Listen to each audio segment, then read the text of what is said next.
بسم اللہ الرحمن الرحیم۔ ایک چور کسی کے گھر چوری کرنے گیا۔ چور کبھی ایک کمرے میں جائے کبھی دوسرے میں جائے، اس کو کچھ بھی نہ ملا۔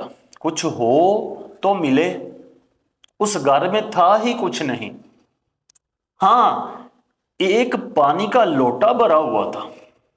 اس نے کہا کہ اس کو میں نے کیا کرنا ہے، چھوڑ کر جانے لگا۔ آواز آئی کہ آپ خالی کیوں جاتے ہو؟ کہ نبی علیہ السلام اور صحابہ اور اہل بیت کا اصول ہے کہ وہ کسی کو خالی نہیں بھیجتے۔ وہ چور پہلے تو ڈر گیا، پھر جب اس نے دیکھا کہ یہ آواز ایک عورت کی ہے تو اس نے پلٹ کر دیکھا اور اس نے کہا کہ تمہارے گھر میں تو چیز ہی کوئی نہیں، میں کیا لے کر جاؤں؟ کہا یہ پانی کا لوٹا پڑا ہوا ہے، وضو کرو اور کمرے میں جا کر نوافل ادا کر لو، اللہ تجھے بہت کچھ دے گا۔ اس نے کہا چلو دیکھتے ہیں۔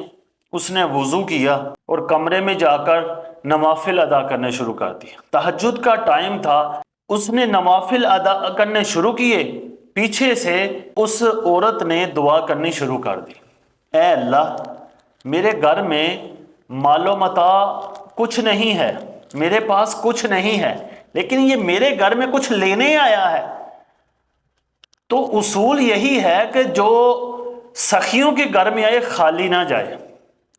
میرے پاس یہی تھا کہ میں نے اس کو تیری بارگاہ میں کھڑا کر دیا، تیری بارگاہ میں بھیجا، آگے تم جانو یہ جانے۔ وہ آیا تو چوری کرنے تھا، لیکن جب وہاں سے گیا تو اللہ کا ولی بن کے گیا۔